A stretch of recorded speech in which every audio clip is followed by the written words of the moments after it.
This is the drive home with Zac and TT for the Mill drive home, driving home from the Den where it finished Millwall 0. Leyton Orient 1. Well, that was absolute. This is going to be a hard drive home to do without swearing all the way through it.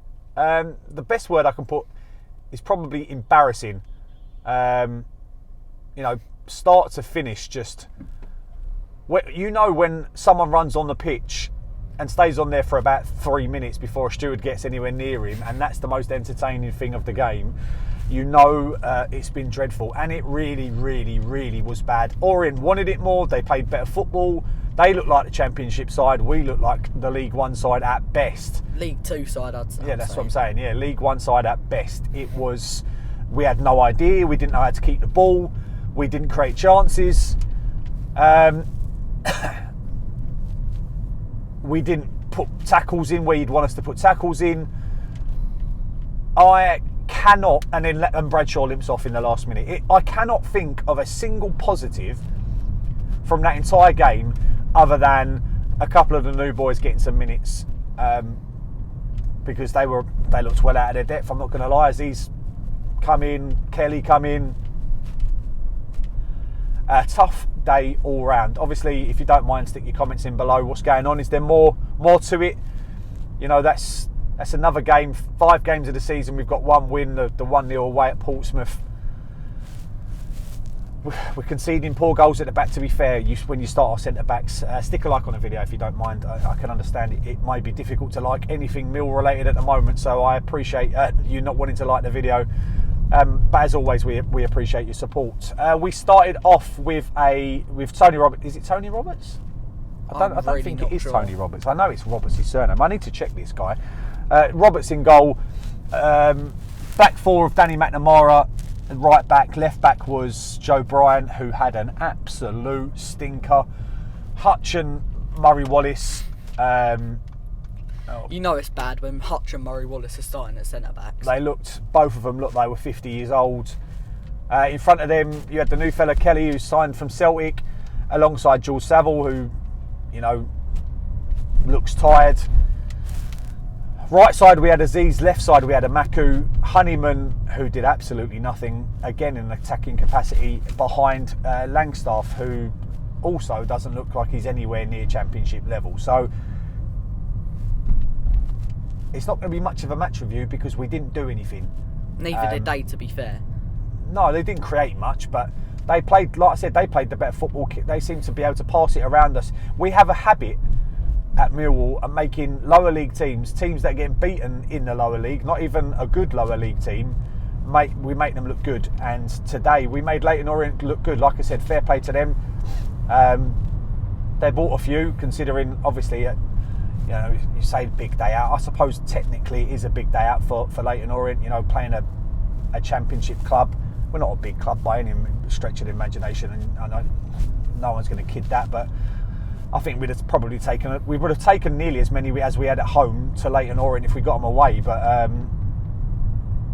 this dismal atmosphere, no atmosphere from Millwall, and it's understandable when you've got players not really putting it on the pitch. Leyton Orient scored their goal. There was some really poor play. We was passing the ball around the back. Our goalkeeper got a lot of the ball, didn't do very much with it. He looked uncomfortable on the ball, but we played the ball around the back. I think Hutch decided that Musa decided he wanted to make it a little bit more interesting and decided to pass it to a player in red. Well, to be fair, a lot of our players did that today. It seems like a common playing theme. In red. Yeah, their player run between the two. He cut inside on the edge of the box, give himself an angle and drilled it into the bottom right corner. Very good finish. Yeah, very well taken goal. Probably the only bit of real quality in the entire game from both sides, and it was enough to decide the tie, enough for Leyton Orient to be in the third round draw and us not to be. We made some subs at half time. Honeyman came off for SA, who tried his best, to be fair. Our only bit of quality, and he's probably trying too hard, but you can't blame him for that. The problem is with our young players, with the technical players like Amaku, SA and Aziz, when they get the ball, it's not like people are shying for them. They're kind of like, you do your magic. So SA, Aziz and Namaku are left to dribble around 5 players and then lay the ball off instead of someone giving them an option straight away. Yeah, but then they should be able to beat the player. And like I said, the Leyton Orient players were able to beat a player.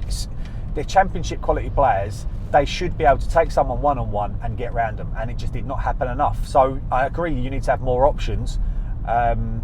Langstaff, I know Harris wants to play him like he used to play himself, running into the channels, then getting in the box, and Harris was an unbelievable finisher like, hopefully Langstaff is. But Langstaff doesn't seem to be able to have the ability to do that, and in the short, times that we've seen him, his touch wasn't there.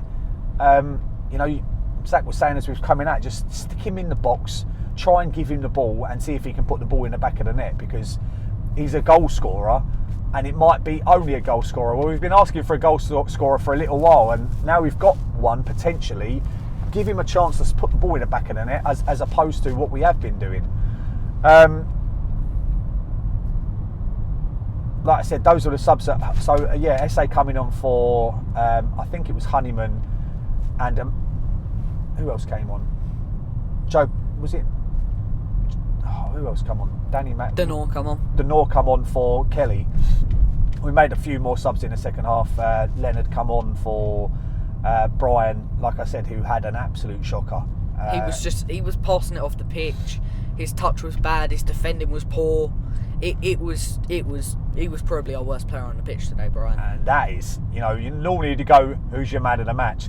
To choose our worst player of the match, we would have to go some today. It is very difficult. Now, if you've watched this channel long enough, me and Zac are generally as positive as they come. We try to look at the bright side of it most of the time, but it was woeful. There was, like I said, there was so many negatives for it. So many.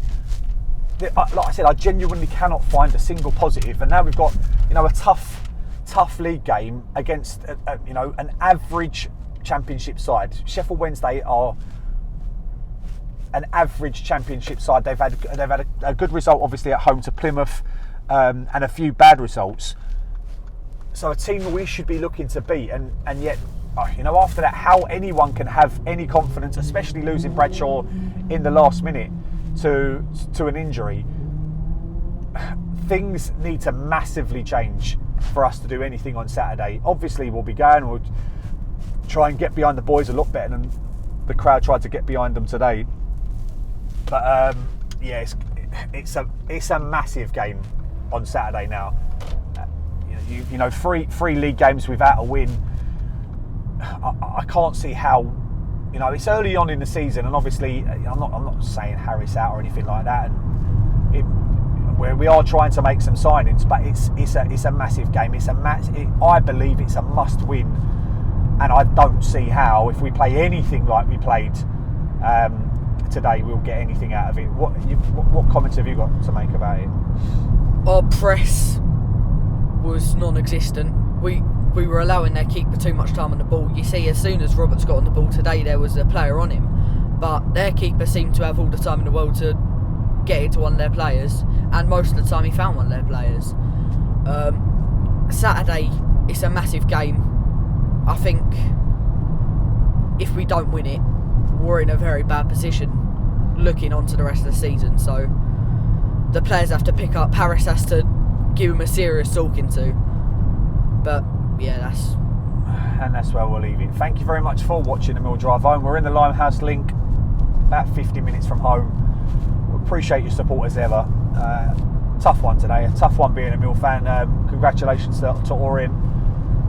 Good luck in the next round. Obviously, saying we're going to Wembley, that might be a little bit over, a little bit tongue-in-cheek, but we certainly won't be going to Wembley in the Carabao Cup because we're out of it. Thank you very much for watching the Mill Drive Home. There is only one way we can end it. No one likes us. We don't care.